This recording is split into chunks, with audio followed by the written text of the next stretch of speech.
Sige, lagi din ang ay. So, nilang yung kasi.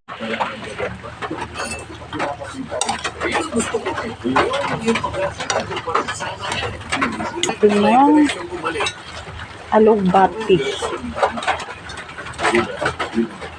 Alugbati. Ginisang gulay. Buksan natin. Buksan natin. Ang ating ulam, ang sarap. Oh. May piniritong isda. Ayun, ang sarap.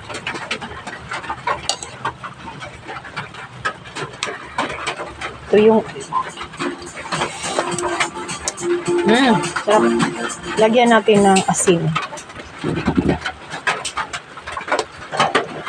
Ayan na. Ayan na ang ating ulam.